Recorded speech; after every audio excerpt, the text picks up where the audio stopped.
All right, before we get to the news, I want to do another little editorial critique of the New York Times. We have our headlines here. The front page stories: Supreme Court makes sense, big story. Another story about the Israel-Gaza war makes sense. Hunter Biden pursued a deal to sell land around the U.S. embassy in Romania.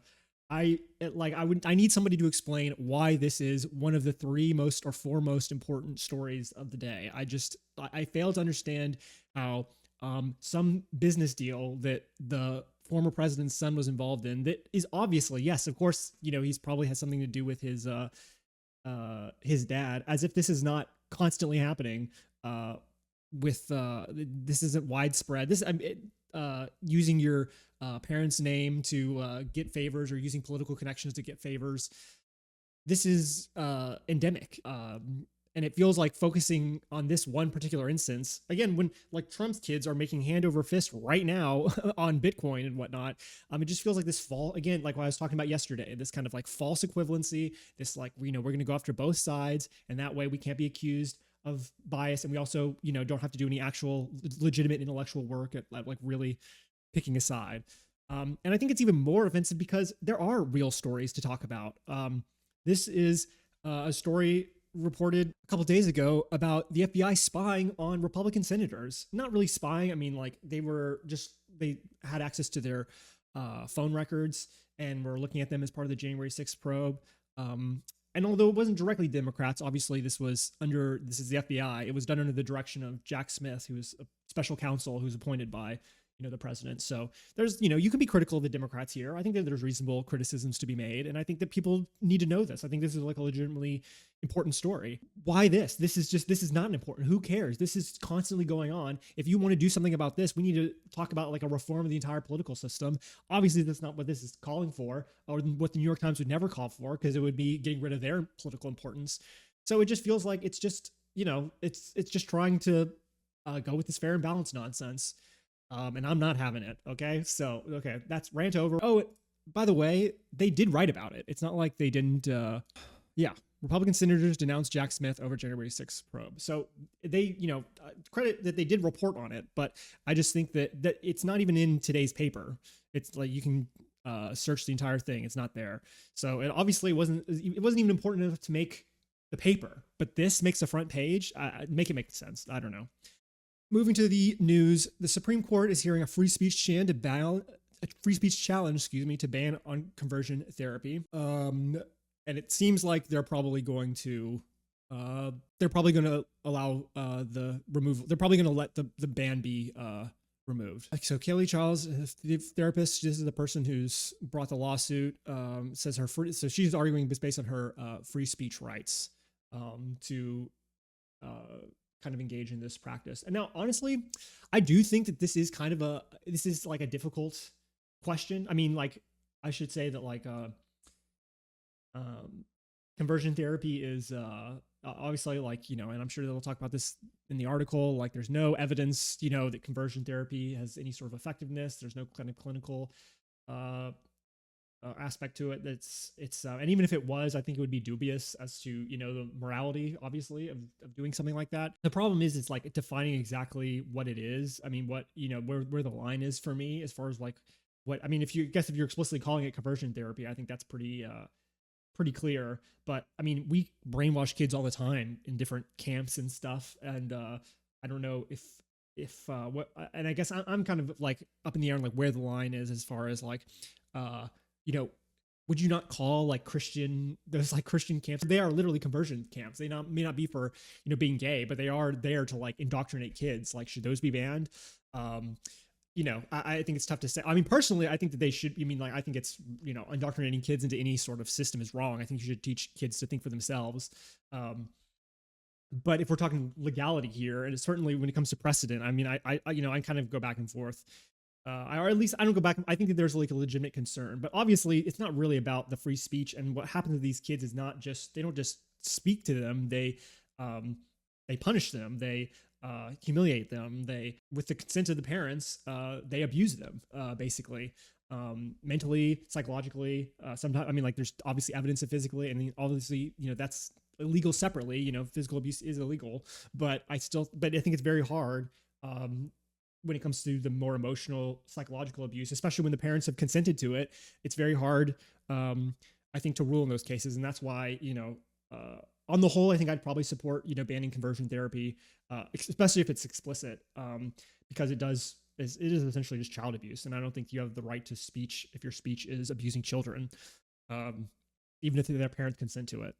So yeah, so she says that that all these criticisms are not about the specific kind of voluntary talk therapy that she wants to provide, and she says she does not practice aversive techniques which can include electric shock or chemically induced nausea.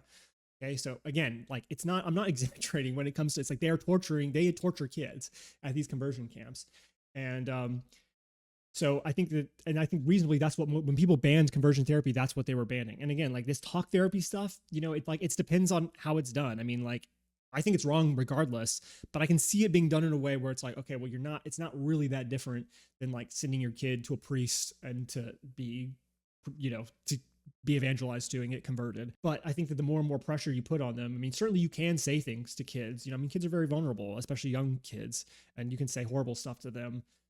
They can really affect their self-esteem, especially if they know their parents are supporting it. So let's see. Certain restrictions aimed at governing a person's conduct are permissible, even if they incidentally burden speech. That's what the Supreme Court has ruled before, and that to me makes sense. It's like even if the speech is being curtailed here, it's not, the goal is not to curtail speech. You can go out and preach your conversion therapy bullshit all you want. If you want to go make a YouTube video and talk about, if you want to make a YouTube series of like this, show this to your kids, convert them, as far as I'm concerned, like, again, you're a horrible parent if you choose to show that, but I think that's like well within your right as a person. But when you're offering a service where you're taking money to bring children in and to convert them by essentially, manipulating them, potentially emotionally abusing them, making them feel lesser, making them feel bad about themselves, like, yeah, I don't understand. I don't think that should be allowed. And even if that is curtailing your speech, it's like they say, it's like, it's your conduct, and not just your conduct. It's the effect. It is this abuse of children. I think that needs to be, that we're trying to curtail here. And they talk about a few more cases, but that's basically it for this one. Moving to some international stuff real quick. Trump calls off diplomatic outreach to Venezuela. So this guy right here is Richard Grenell. So he has been kind of the negotiator, the White House's chief negotiator with Venezuela, and he has been called back. He's been told during a senior meeting with senior military leaders, he was instructed that all diplomatic outreach, including his talks with Mr. Maduro, was to stop. And so this basically, if you go through this, it basically seems like Rubio has won. My understanding of the Venezuela conflict right now is there have been kind of two warring factions in the Trump administration. I think Grenell is representing the Chevron branch. Chevron has been trying to get a deal with Venezuela for oil, and I think that they were hoping that they could avoid military escalation instead of to pressure them to take this deal, and that's what I think Grenell was trying to accomplish. But I think the Rubio wing has won out, and the Rubio wing is essentially just looking for regime change. They want to install a U.S. friendly dictator as opposed to the current anti-U.S. dictator. And he is a dictator, to be clear. But I think that personally, I would be opposed if China launched a military intervention into the United States just because our president is elected illegally, which he is. He's violated the 14th Amendment. You're not allowed to run if you lead an insurrection or if you incite an insurrection against the Constitution you swore an oath to. And he did. So he is currently illegally serving as president. He has no legal right, no constitutional right to be president, and yet he is. But I still would not support any other foreign country military intervening to remove him. I think that that's our business when and how we remove the president. And I think it should be the same for the people of Venezuela. I don't think that's a controversial take at all, but I think that, like I said, it seems like right here, seems like we've lost, or well, I do not want to associate myself with, not looking to use the royal we when referring to Chevron oil executives in the Trump administration that are pushing for regime change. But between the two, that was certainly, if I had to pick an outcome, that was going to be the best one. And it's fallen apart, it looks like, and we're probably going to go to war. I would be I would be shocked at this point if we don't engage in military intervention on their soil, if we're not launching rockets. And I think it says in this article, I don't know if it was, I think it's in a different New York Times article actually, but I did read that we are negotiating with the opposition. So we are already kind of like I said, we're looking for our dictator that we want to kind of work with us to take control, so that we can basically turn Venezuela back into a satellite for us. And that's kind of where I see it going. It's despicable. All right, White House signals it may try to deny back pay to furloughed federal workers. I want to play, well, before we get to the clip, we'll just talk. This is obviously, we're in the shutdown. This is the longest, the last was the longest shutdown. And during that shutdown, Congress adopted a law that guaranteed back pay. And there's a memo going around that indicated that only the workers who are deemed essential may be automatically entitled to pay once the stalemate ends. Military service, air traffic, blah, blah, blah. So basically all the other workers are not going to get pay. And so when he was asked about it, which workers were getting pay, Trump said, it depends on who you're talking about.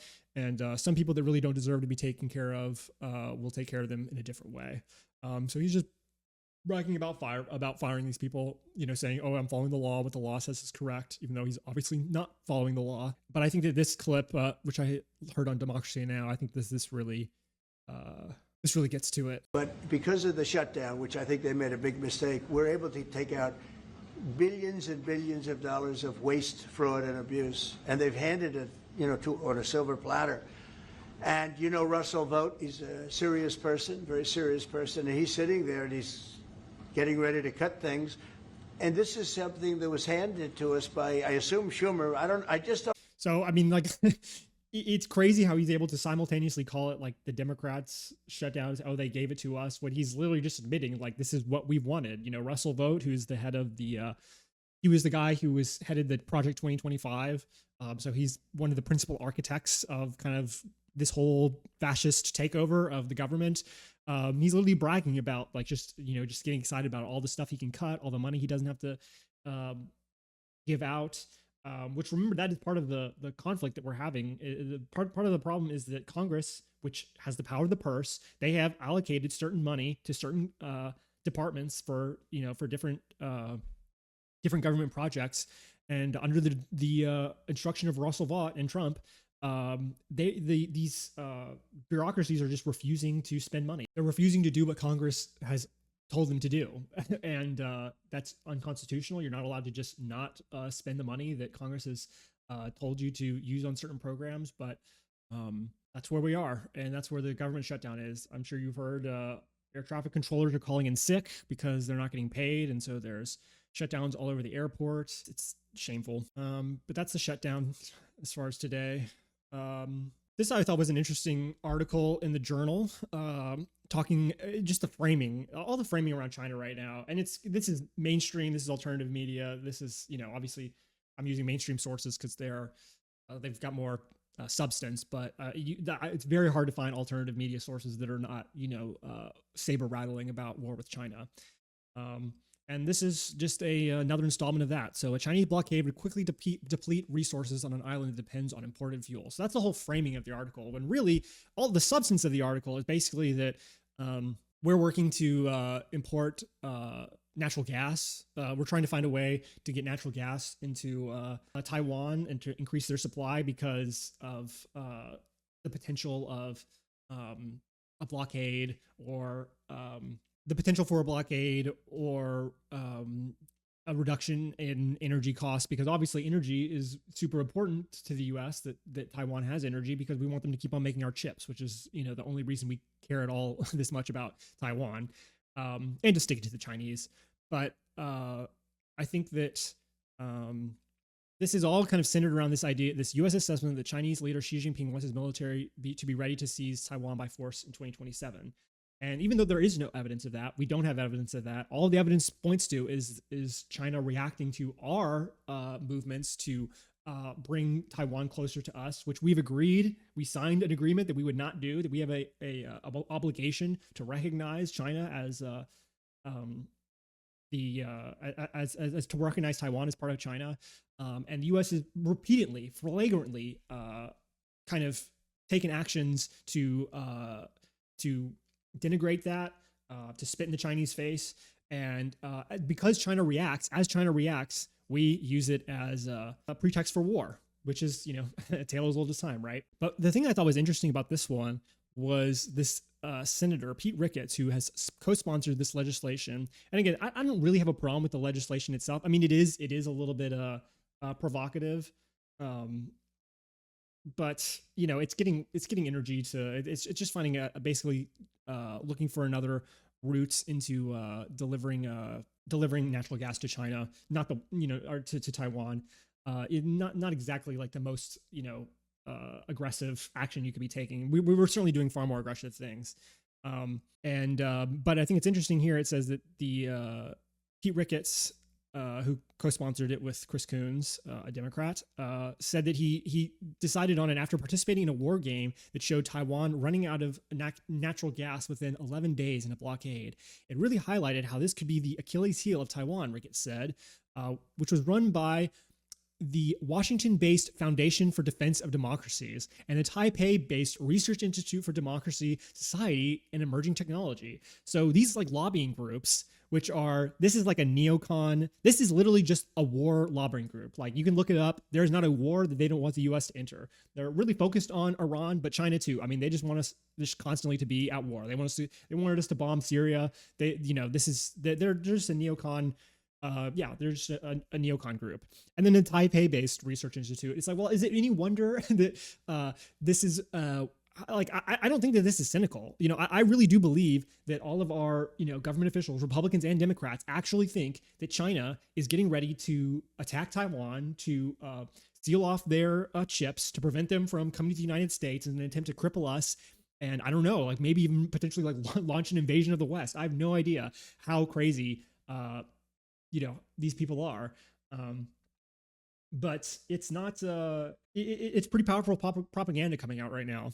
And I think that people need to be more aware. People need to look into what exactly is going on, what exactly provocative actions the U.S. are taking. Maybe look at, Al Jazeera and search U.S.-China to see some of that stuff. You're probably not going to have more difficulty finding reporting here, or at least, in a way that's framed where you can actually find the information you need. But we're being incredibly aggressive in China's sphere of influence. Let's not forget that, like, we're talking about, a blockade and invasion and stuff on a island that is half the world away from us, that is the entire Pacific Ocean in between us. And we feel like it's our right, even though we have already signed a treaty saying that it is not, explicitly not, that Taiwan is part of China. It's horrible. Okay, I think those are the main. Is there anything else that I wanted to on the New York Times? Sports betting, I thought it's not really worth going into, although I will say, like, to me, banning sports betting or banning betting in general, gambling and all this stuff is not it should just be, the advertising is what really needs to be banned. Because you're never going to get rid of it. There's always going to be, people are always going to gamble. But I just think that the advertising is what's really shameful. But of course, that's a freedom of speech issue, and we can't have that. We can't have the government restricting corporations' unlimited ability to lie and to propagandize and emotionally inflame and do all that stuff to turn us into irrational consumers. Let's see. Is there anything else?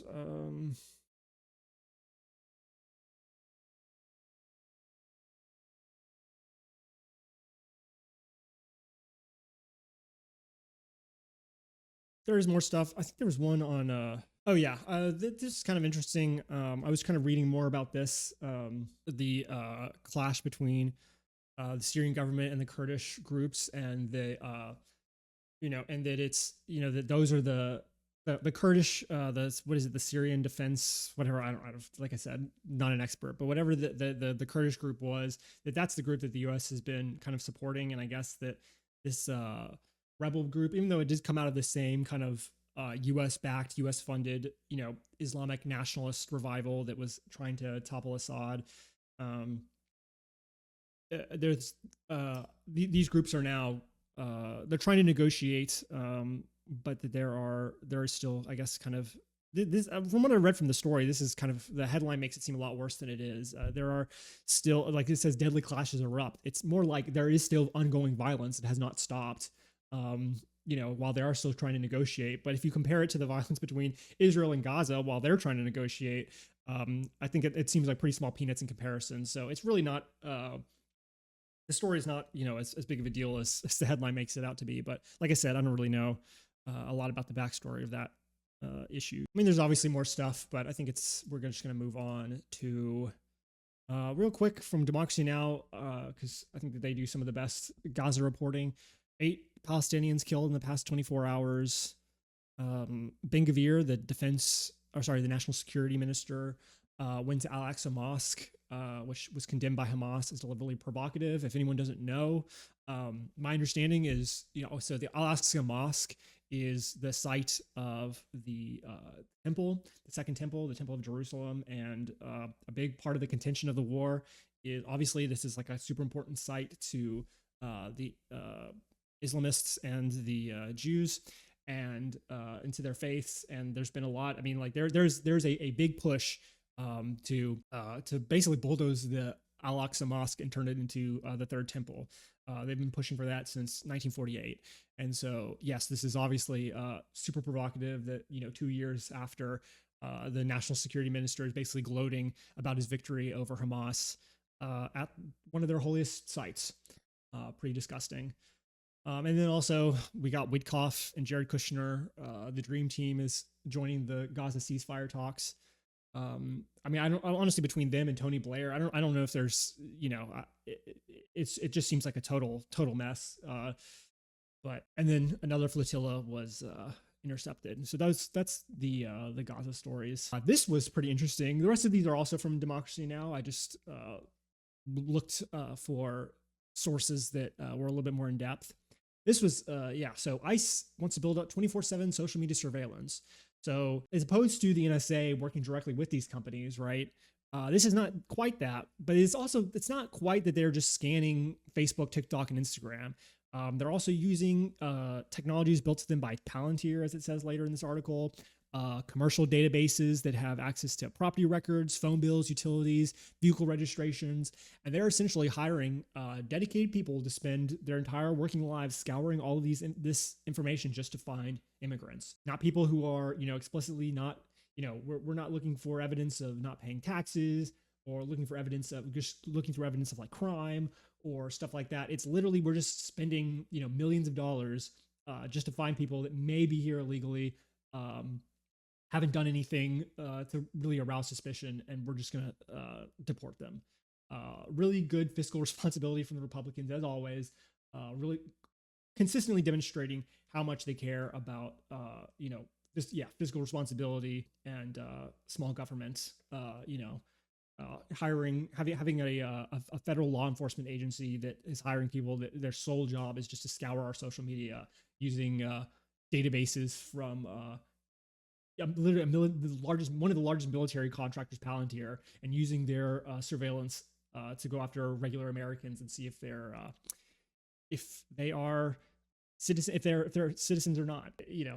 Fiscal responsibility and total government overreach and surveillance. Just things I unironically I do associate with Republicans, and I think it's hilarious that they don't. That they actually think that they're somehow they can sleep at night and actually delude themselves into thinking that they're against it. It's disgusting. Real quick, I don't really want to say much about this. Just worth mentioning. This is actually literally just happening. This was like a couple hours now, I think, after or I guess an hour ago.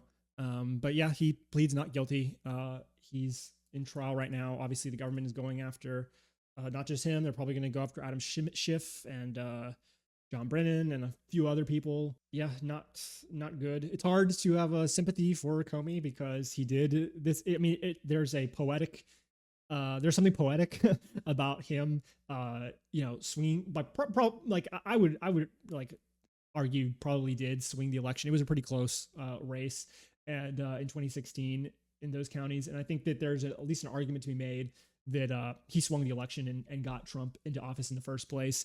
And now doing that, he's now potentially could go to jail.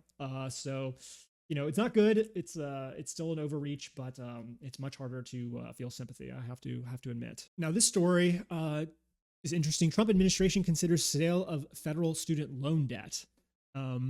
Basically, they're just going to sell off $1.6 trillion of the student loan portfolio to private entities. Now, I don't really know that much about student loan debt, obviously, because I thought that one of the elements of student loan debt was you couldn't get rid of it in bankruptcy, but apparently that's not true. I was just reading it here. So obviously, I'm not kind of person that should be, I don't have any extra inside knowledge onto this or subject matter expertise, but I think that there are protections for borrowers and for the lender, for the government, that are special to student loans that are not that don't apply to other kinds of loans. And I think that does make it this is, I think, the most important part. So this is from Preston Cooper, a senior fellow at the American Enterprise Institute. Anyone doesn't know, this is like a far right think tank. This is not this is not exactly a liberal snowflake. So he says, I really don't see a scenario here where taxpayers come out ahead. I think that the most likely scenario is that taxpayers get less than the loans are actually worth. So like, as he points out, private investors aren't going to be willing to pay more than the loans are worth. So even if you take into account the administrative costs of managing these, it's, the taxpayer is gonna, at best, it's gonna be a wash for the taxpayer, and they'll probably lose money because these private entities will probably outbid them. So as the executive director of Project on Predatory Student Lending says, the only way for it to make economic sense is to structure the deal in a way that really shortchanges borrowers. They have unlimited time to collect on loans. They have the ability to garnish Social Security benefits and broad immunity from lawsuits if the government mishandles borrowers' debt. And so I guess my concern also is like, how many of these protections for the lender, i.e. the government, are going to be transferred over to these private entities? Is the government going to essentially allow them to do all that? Is the government going to give them the ability to garnish Social Security benefits? What are the protections for the students? And again, if there are protections for students, what is the incentives of these private companies to buy it? So this just seems like a total failure, total misstep. I don't think that it just seems like it is literally just a gift to private equity, which is why our guy Russell is so supportive of it. Okay. Finally, this I saw this on Democracy Now! Too. This is just absolutely crazy. Gavin Newsom, who is obviously, in the lead right now as people talk about the Democratic nominee for president. Obviously, that doesn't mean much because we're 3 years away, but big contender. And he has passed a law to establish a statewide anti-Semitism prevention coordinator in an effort to rein in anti-Semitism in schools. Now we've gone from colleges to public schools that are now going to have and again, this is not like an anti-discrimination. This is not like anti-Semitism part of anything else. So this is basically a Jewish supremacist law that is going to be used to silence criticism of Israel, obviously. Because if it was really about protecting minorities, you wouldn't need to say anti-Semitism. You could just make it a minority discrimination prevention coordinator or whatever, something like that. And obviously Jews would be part of that because Jews are a minority and they shouldn't be discriminated against. But making it particularly about anti-Semitism, I think at this point, it shouldn't even be questioned. Anti-Semitism means anti-Zionism means anti-Israel. Like, that's what they're really saying. So this is an anti-Israel prevention coordinator. Gavin Newsom is essentially trying to protect a foreign government and silence for criticism of a foreign government in schools. And this is the guy that Dems are excited about being president. I am not.